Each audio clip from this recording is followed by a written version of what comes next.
Welcome to the special edition of In the Labs with Todd. It's that time of the year when you're going to need to host friends and family, and in a drop of an elf's hat, you're going to need to have a special way to serve these guests. So I'm going to show you how to take these two pre-made cutting boards and turn them into something really special that you'll be proud to serve your guests from.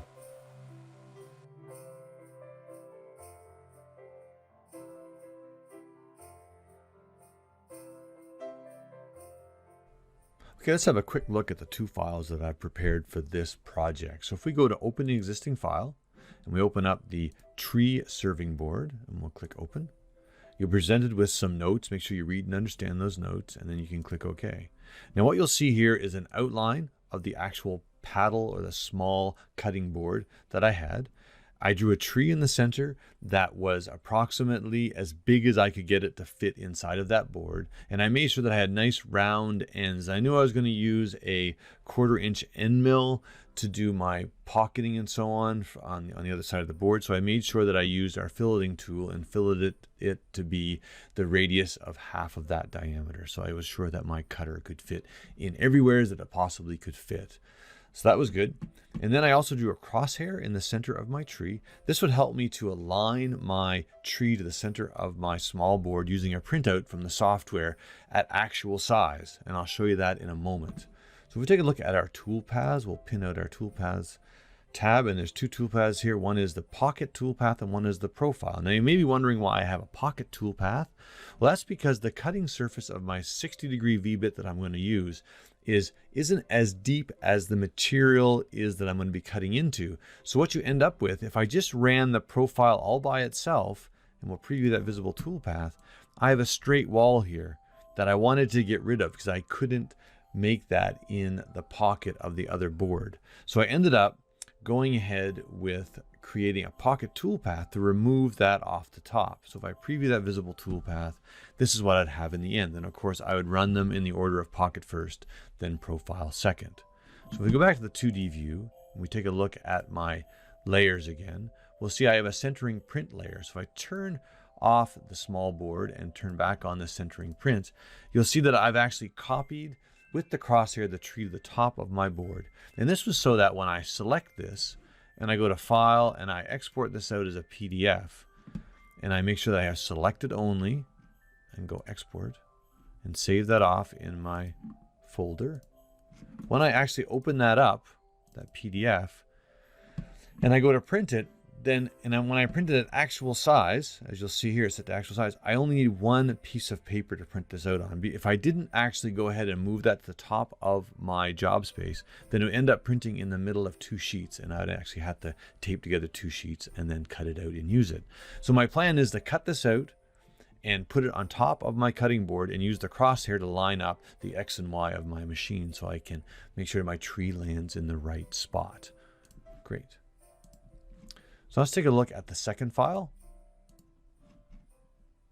That's going to be the large cutting board. Now in this case, the same messages come up, so make sure you read and understand that. And I have here now a drawing of the larger cutting board and then the small cutting board. I just copy and pasted it in.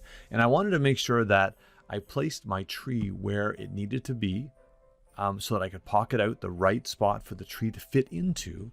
So when I have a look at all my layers here, you'll see that I have a large board, small board, and then I have the pockets.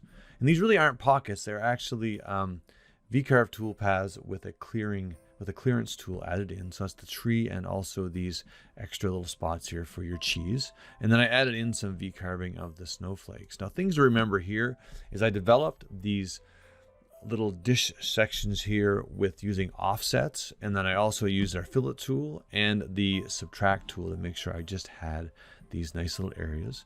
I wanted to make sure that my tree was positioned so that the actual stump of it hung over the end of the board, so I had something I could grab onto, and so that was positioned properly there.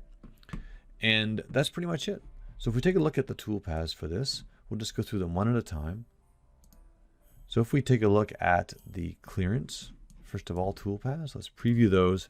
You'll see that it clears out, that my end mill cleared out all of that extra material in the middle. And then I ran a V-bit around the outside, and that's what you end up with. And then I can go ahead and Use my V-bit to do some V-carving of the snowflakes. Now, if you don't happen to have an actual cutting board that's the right size, you can use this toolpath to go ahead and cut out your cutting board to be the right size that I have. And in the end, I think that looks pretty neat. So let's go ahead and take a look and see if all of my planning actually pays off in the end.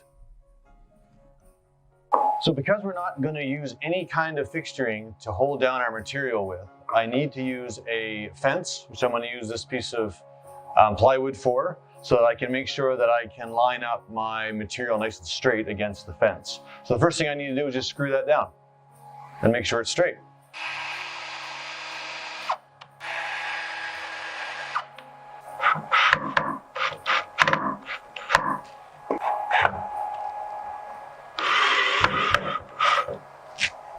So to hold this down, because we don't have any hold down methods, we're going to use double-sided carpet tape right on the wood.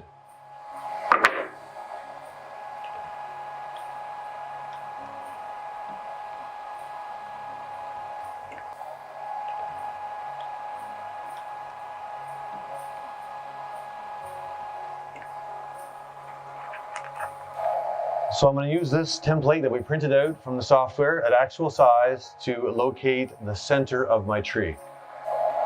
That looks good. So now I'm going to go ahead and jog it over and set my 0 there.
Which is kind of good. Look at that.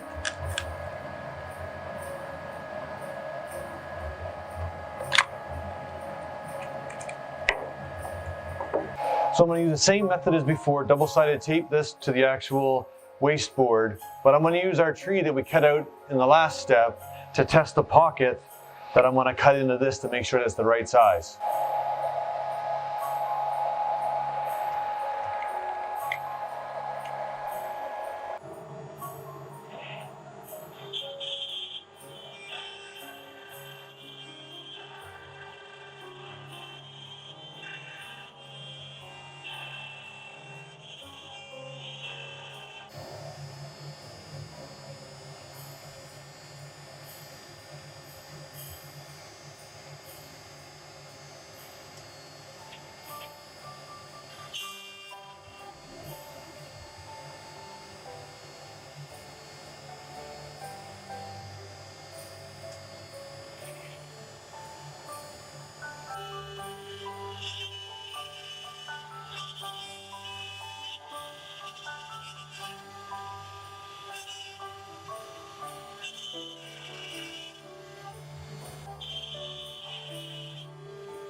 So now we can just go and do a little sanding.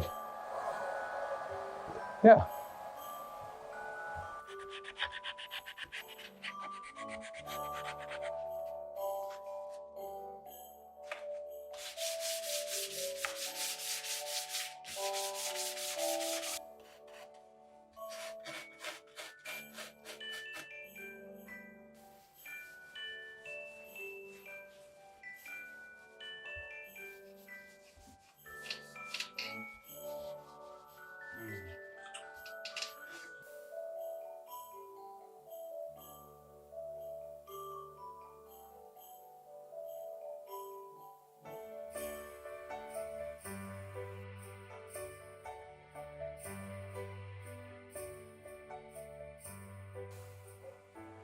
Hope you found that fun. I had a lot of fun making it.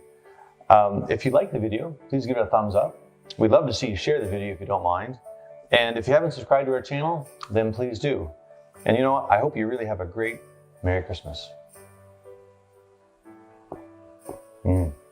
That's good.